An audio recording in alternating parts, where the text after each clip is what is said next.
Como ya me presentaron, estamos hoy eh, con la universidad haciendo una charla sobre los desastres no son naturales. Como previo a este evento, les quiero comentar algo sobre el 13 de octubre, el Día Internacional de la Reducción de Riesgo de Desastres, pues, cuyo propósito es promover una cultura para la reducción de riesgo de desastres, lo que incluye aspectos de prevención, mitigación, como de preparación.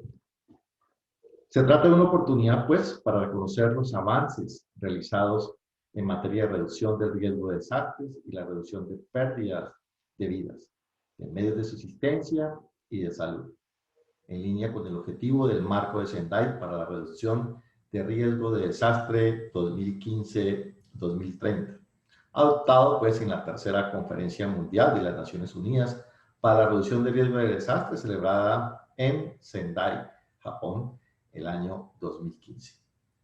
También quiero informarles que en el año 2016 el secretario general de las Naciones Unidas lanzó la campaña Sendai 7. El marco de Sendai tiene 7 metas globales donde en cada año se iba avanzando sobre una de esas metas. Llegamos pues a la meta E, que es la que corresponde para este año, que es incrementar considerablemente el número de países que cuentan con estrategias para la reducción de riesgo de desastres, con el fin de incrementar considerablemente el número de países que tienen o contienen esas estrategias para este año, para el año 2020. En consonancia con el Día Internacional de la Reducción de Riesgo de Desastres, estamos también dando o haciendo una alusión al término de los desastres. Este año el tema busca precisamente gestionar para reducir el riesgo de niveles existentes y evitar la creación de nuevos riesgos. En otras palabras, nos referimos a la buena gobernanza de desastres. Si queremos tener una muy buena gobernanza, debemos de entender el término de desastres. Y es una gran oportunidad que se nos da hoy en día, puesto que tenemos, aquí vemos en la parte de la derecha el informe global de las personas que poseen de una forma u otra elementos de telefonía celular, ya más de 4.388 billones de personas están conectados al Internet y 3.488 son usuarios activos de redes sociales. ¿Qué significa eso? Que conferencias como esta las podemos masificar y podemos socializar con los presentes en esta conferencia que al final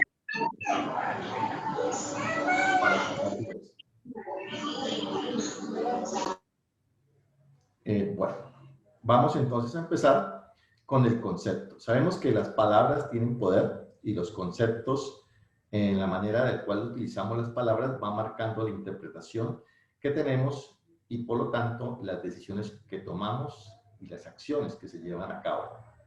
Cambiar ese paradigma y ese concepto de los desastres, a no mencionarlos como desastres naturales, apoya la implementación del marco de Sendai para la reducción del riesgo de desastres, contribuyendo a que podamos todos hacer acciones para reducir riesgos existentes y evitar la creación de nuevos riesgos y así fortalecer la resiliencia.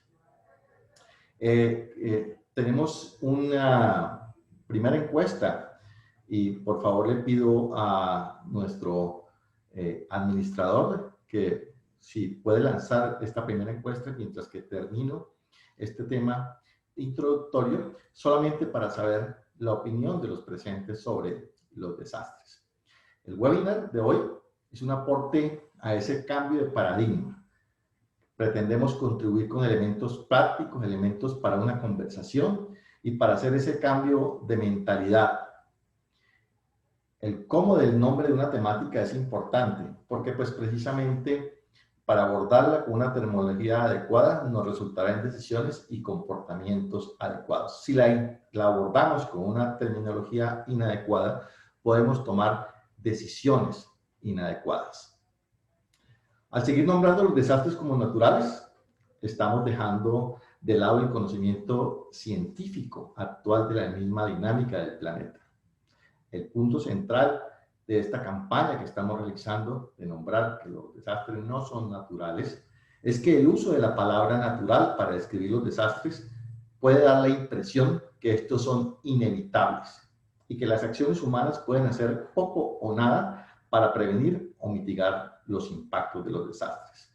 Cuando es todo lo contrario, los desastres son el resultado de una amenaza natural o antropogénica que repercute en un asentamiento humano, el cual no cuenta con recursos adecuados y no está organizado de tal forma que pueda resistir su impacto. Entonces, vamos, por esta razón, a hacer una exposición clara de las dinámicas que interfieren en la causalidad del desastre, y para ello debemos abordar elementos fundamentales que conjugan un desastre, teniendo en cuenta, pues, cómo interfieren dentro de nuestra sociedad. Me voy a permitir compartirles mi presentación.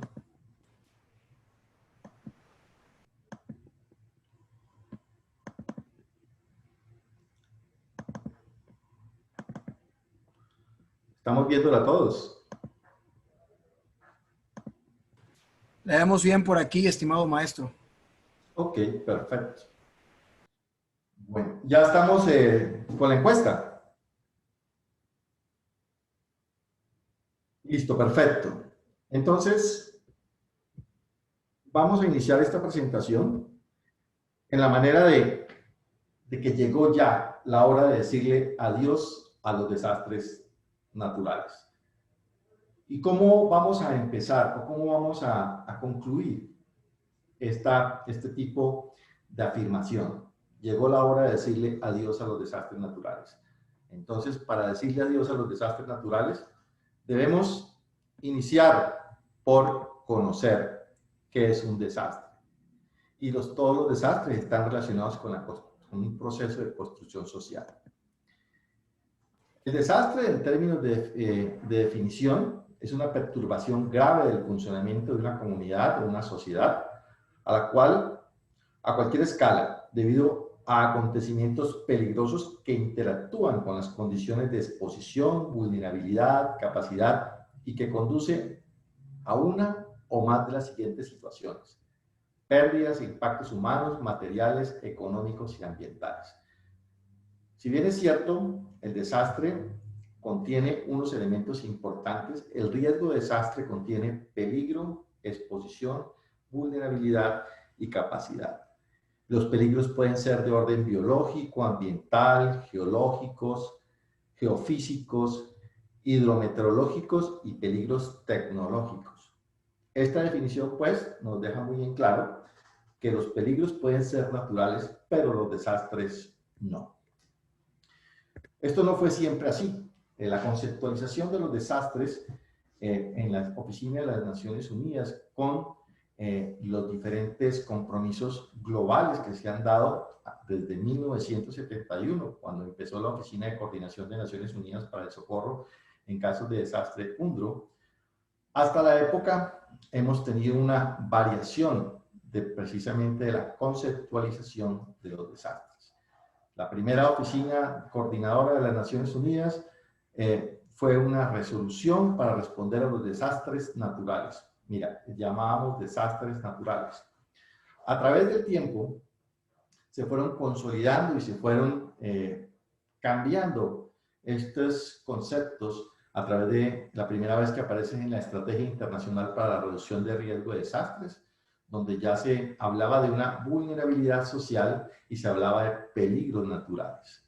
El marco de Hyogo también tuvo en el 2005 un importante enfoque de multiamenaza de la gestión de riesgo de desastres y el enfoque estratégico y sistémico de la reducción de las vulnerabilidades.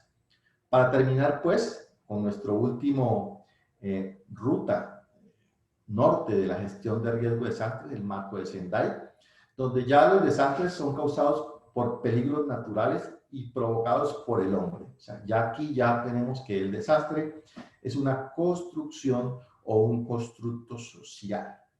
Entonces, pues, en la manera de que fuimos evolucionando en los años, en la manera de que fuimos entendiendo el desastre, también entendimos varias de los elementos que hacen los desastres. Lo primero que debemos de entender es la dinámica natural de la Tierra.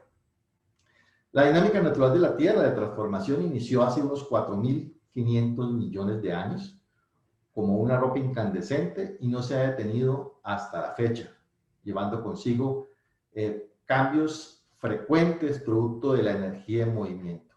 La Tierra es una masa de energía en movimiento que contiene placas tectónicas, que contiene hierro, un núcleo de hierro fundido, que tiene rotación, tiene traslación, también fuerzas como la gravedad. En esta parte de construcción de la Tierra, la raza humana jugó un papel, o juega un papel muy pequeño, y es por eso que una importante y prestigiosa universidad de los Estados Unidos hace una comparación de la historia de la Tierra en 24 horas. Y como ustedes pueden observar, en nuestro reloj de la Tierra, casi que nuestra raza humana aparece en el último instante, en el último minuto, lo que nos lleva a hacer la observancia que nosotros somos unos pasajeros muy recientes de este planeta de constantes cambios, de este planeta de constantes movimientos, de este planeta de energía. La vida, según estudios, pudo iniciarse hace 3.500 millones de años, siendo la raza humana, pues, estando tan solo hace 3.2 millones de años habitando la Tierra y solo 40.000 años de evolución en los seres humanos modernos. Esta serie de movimientos continuos de la Tierra, esta serie de energía, ha sido un producto de transformación constante. Un ejemplo de esa transformación la podemos observar en la formación de los continentes. Rodinia se formó hace 1.100 millones de años durante el Proterozoico y fue el primer supercontinente en el que derivaron todos los continentes subsecuentes. No se descarta, pues, la posibilidad, de acuerdo a estudios científicos, que antes de Rodinia hubiesen sido formados y desintegrados cíclicamente en los 4.600 millones de años de existencia de la Tierra, mucho más supercontinentes. Después de millones de años, se dio origen a Pangea, y que al separarse de este supercontinente tenemos los continentes actuales.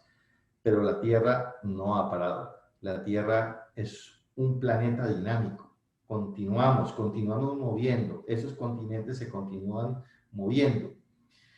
Y ese planeta dinámico, internamente en capas que están interactuando con energía interna. Estos procesos naturales se manifiestan en la superficie de la Tierra, generalmente con actividad sísmica y volcánica, donde también los movimientos de rotación, traslación, la gravedad y la misma posición de su eje traslada otros fenómenos como ciclones, como mareas, como lluvias, tormentas, oleadas, calor extremo, heladas, eras de hielo, entre otros fenómenos que puede causar. Nuestro planeta continúa con su dinámica activa y los procesos naturales y cíclicos. Así pues, que hago una pregunta, discúlpeme, ¿se pasó la encuesta? Sí, sí, profesor. Le ¿Tienen los comento que resultados? quiere que se los externe. Por favor. Claro que sí. De acuerdo a la encuesta, un desastre es 38% indicó un terremoto, el 13% una avenida torrencial y el 50% ninguno de los anteriores. Esos son los resultados. Gracias, muy amable. O sea que, de acuerdo a nuestra encuesta, solamente el 50% están en lo cierto. Ninguno de los anteriores.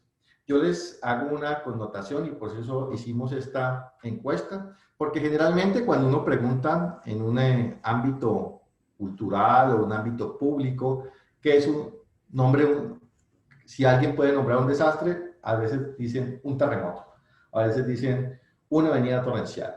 Pero ese no es el terremoto, ese no es el desastre. La avenida torrencial no es el desastre. El terremoto no es el desastre. Si ese terremoto ocurre en un desierto deshabitado, no hay ningún desastre. Si ese terremoto o esa avenida torrencial ocurre en áreas deshabitadas, no se ocurre ningún desastre. El desastre ocurre cuando implementamos o cuando adicionamos la capa social. Allí es donde ocurre realmente el desastre. Porque los desastres no son naturales. Los desastres son de orden social. Y para mirar esa dinámica y ese orden social, tenemos que remontarnos a cuando el hombre se enfrentó a esa dinámica natural. Y es así que durante la evolución de la sociedad, en las formas primitivas a formas desarrolladas, hace aproximadamente unos 10.000 años, en Asia la raza humana inició un cambio del nomadismo por la agricultura de riego, que condujo a grandes cambios en nuestra humanidad. Esos cambios principalmente en la forma de vida, iniciando asentamientos inhabitados, buscando siempre los beneficios del agua, en cercanías de lagos, de arroyos, de ríos, de pozos, de acuíferos, semejanza que aún compartimos con los primeros constructores de asentamientos. Paralelamente a ello, la religión tomaba un papel importante para la convivencia de esos grupos, especialmente en la normatividad social, el paso para explicar ciertos fenómenos que afectaban y que en ese entonces eran inexplicables. Entonces, las desgracias y las catástrofes de origen natural, se interpretaban como consecuencia directa del descontento de los dioses ante las diferentes acciones humanas. Conceptos que aún hoy en día prevalecen en algunos pueblos. Ello procedía de la necesidad humana de encontrar un sentido de los hechos especialmente luctuosos. Es así como a través de mitos, los desastres de origen natural podían acabar estando en la fundamentación de muchas religiones, ya que tenían una connotación presente en las creencias religiosas y la capacidad de generar miedo, que en la antigüedad era uno de los fundamentos de toda religión, necesaria para que los líderes religiosos persuadieran a los creyentes tanto de la omnipotencia divina como del seguimiento de un código moral y ético, so pena de graves castigos. Por lo cual, utilizaban mecanismos preventivos, ritos de desagravio, que aun siendo completamente ilusorios, proporcionaban una seguridad psicológica a los individuos y pueblos inermes en esta función de creencias religiosas, que de hecho sigue, como ya lo dije, estando presente en muchas de nuestras sociedades actuales. El ejemplo más conocido que tenemos de estas historias fantásticas sobre los desastres es el diluvio universal, que fue una catástrofe contenida en el primer libro de la Biblia, en el libro del Génesis. Y este relato, Dios emite un juicio contra la humanidad a causa de sus pecados, provocando la negación de toda la tierra. Y así pasamos durante casi toda la edad de hierro, la edad de bronce, hasta la Edad Media, y es tan solo hasta el año de 1755 que por primera vez se hace alusión que los desastres no son naturales. Cuando dos revolucionarios de la época, Rousseau, le escribió a Voltaire con motivo del terremoto de Lisboa, que la naturaleza no construyó las 20.000 casas de 6 o 7 pisos que se desaparecieron después de que hubo el terremoto con el tsunami, y que los habitantes de esa gran ciudad, si hubieran vivido menos hacinados, con mayor igualdad y modestia, los estragos del terremoto hubieran sido menores o quizás inexistentes. Ahí inició esa nueva fase de comprender que los desastres no son un castigo divino. Pero ya hemos pasado 300 años y sin embargo es usual encontrar el término de desastre natural en la literatura, la academia e incluso dentro del ámbito laboral relacionado con la reducción del riesgo de desastres. La exploración científica del mundo ha tenido un lugar en los últimos 2 siglos y nos ha proporcionado datos para la fundamentación del origen de los desastres, lo cual nos ha permitido de una manera u otra conocer los peligros. Sin embargo, pues el crecimiento demográfico y desordenado, especialmente de las áreas urbanas y las malas prácticas del desarrollo, han expuesto cada vez más la población al riesgo de desastres, acumulando la vulnerabilidad. Y mira, nace ese término, vulnerabilidad. ¿Qué es la vulnerabilidad? La vulnerabilidad es la debilidad, la vulnerabilidad es nuestra debilidad, pues, como lo dije anteriormente, ante estas amenazas, y es el componente no natural de los desastres. ¿Por qué es el componente no natural de los desastres? Bueno, vamos a ver por qué esa vulnerabilidad es el componente no natural de los desastres. ¿Qué tiene natural la vulnerabilidad? Nada. La vulnerabilidad es totalmente hecha por el hombre. Si bien es cierto, algunos de los peligros naturales son inevitables, los desastres resultantes siempre se han producido por acciones y decisiones humanas. Recuerde que el desastre se da dentro de un ámbito social. ¿Por qué? Por lo cual los desastres naturales no existen. La vulnerabilidad, como ya lo expliqué anteriormente, es el aspecto humano de los desastres. Nosotros los humanos nos hemos estacionado desde aquellos pobladores iniciales que pasaron de ser nómadas agrícolas a cultivar en tierras de alto riesgo. No hemos tenido un delicado equilibrio con la naturaleza y hemos de esta forma nos hemos puesto en vulnerabilidad. Pero también el desarrollo, el mal desarrollo que hemos tenido en algunos continentes, especialmente en el continente sur y centroamericano, el continente de los pueblos latinoamericanos, que vienen de un hecho histórico sin precedentes de la conquista y luego de una historia de violencia, nos ha generado ese mal desarrollo, una pobreza, una inequidad, una discriminación que también hacen más vulnerables a los pueblos. Es normal ver en nuestras ciudades grandes cinturones de casas construidas de forma irregular a causa de la pobreza. Esta es tal vez una causa de fondo de la vulnerabilidad de los desastres, la causa de fondo que más se puede observar, y también la acumulación de esta vulnerabilidad durante el tiempo nos ha dejado en un estado lamentable. Tenemos también que las ciudades se expanden a sectores vulnerables a amenazas. Cada vez más, nuestra población rural se hace urbana por los servicios que prestan las ciudades, por una mejor comodidad, por el desplazamiento, por la violencia en algunos pueblos. Ha sido este motivo de las ciudades expandidas en sectores vulnerables a amenaza, el bajo costo de los terrenos en estos sectores, la falta de control de las autoridades, pues han convertido en sitios de ciudades en sectores vulnerables, especialmente los sectores periféricos, los cerros periféricos. También la falta de códigos de construcción y de regulación del uso de suelos. Este es un problema que es común en casi toda Latinoamérica. No hay códigos de construcción estandarizados. Hasta ahora, hasta en las últimas décadas, han habido unos códigos de construcción, pero solamente para las edificaciones de tipo regular. Igual, la regulación del uso de suelo, los planes de ordenamiento territorial, los estudios de los planes de ordenamiento territorial, la misma gobernanza para ese ordenamiento territorial ha sido escasa en nuestros pueblos, causando y afectando la vulnerabilidad.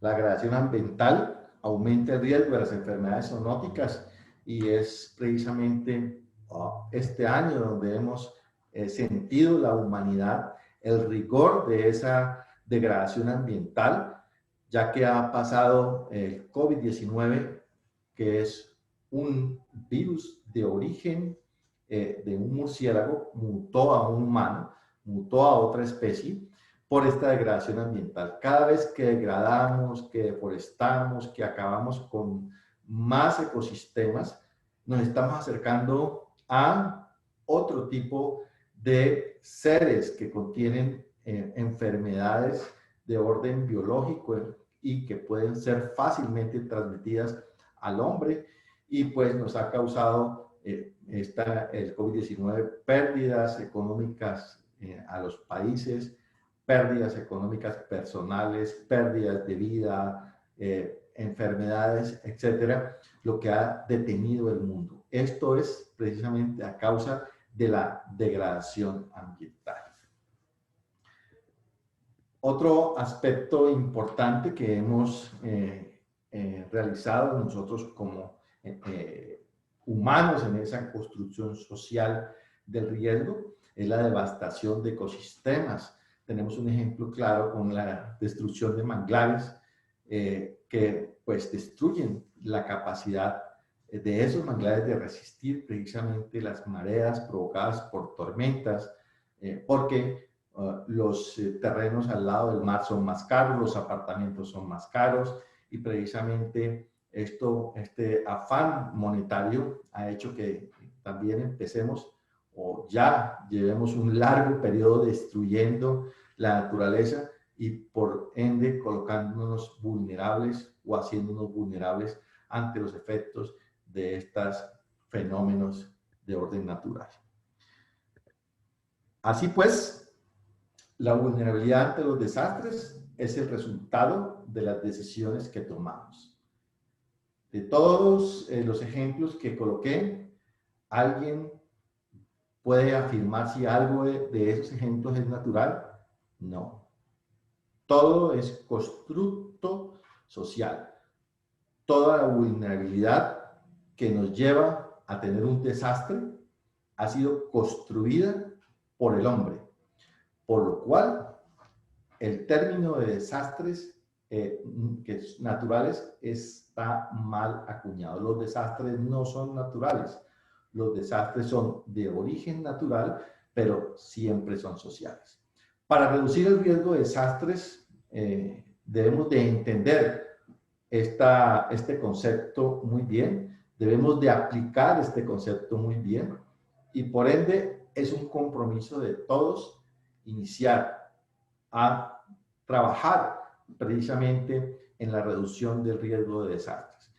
Y esta maestría de reducción de riesgos nos da la oportunidad y el conocimiento necesario para poder llegar a la sociedad, para poder llegar a las empresas, para poder llegar a los hoteles, para poder llegar al turismo, para poder llegar a las comunidades y expresarles estas diferentes causas que nos llevan a los desastres. Debemos de reducir esa vulnerabilidad, debemos de aumentar esa capacidad para poder reducir el riesgo de desastres. Entonces, pues, la conceptualización de los desastres debe de cambiar. Muchísimas gracias por el tiempo. Espero haber sido lo suficientemente claro e ilustrativo en esta pequeña charla.